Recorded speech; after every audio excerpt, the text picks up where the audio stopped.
السلام عليكم ورحمة الله وبركاته. halkan waxaan ka salaamayaa mas'uuliyiinta sharafta badan ee halka isugu timid oo u horeeya wasiirka arrimaha gudaha, gudoomiye ku-xigeenka gobolka iyo gudoomiye ku-xigeenka labaad ee gobolka,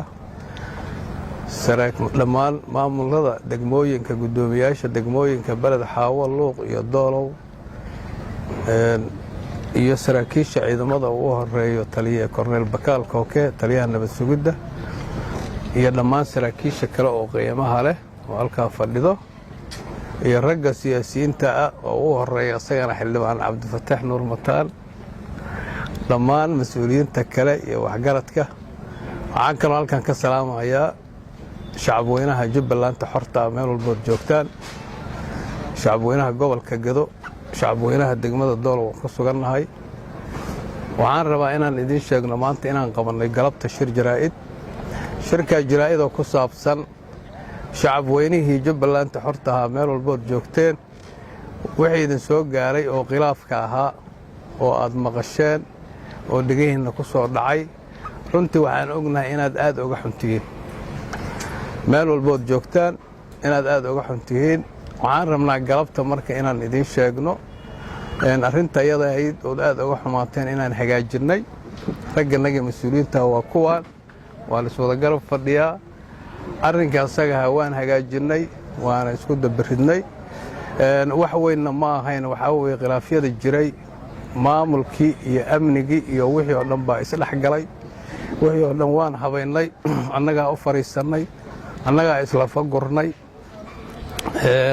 waana hagaajinay wixii oo dhan insha allahu tacaala. maamulna haddee in shaqadiisa uu qabsado, amnigana shaqadooda ay qabtaan, lana wada shaqeeyo, shaqadii howlihiina loo istaago. intaas ayadahan ku gabagabaynay. wixii siyaasad ah haddii dadka hadda maanta Jubbaland xorta meel walba joogtaan waxaa aad loo dhiganayaa siyaasaddanadana waa Jubbaland xorta ah iyo inaan helno Jubbaland loo dhan yahay.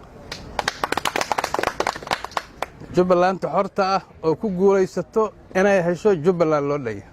boolisigannagana waa kaasaana shaqadanada maarta insha Allah uu ku socon hayaa. wixii kaloo dhan insha Allah tacaala waa noo dhammaadeen.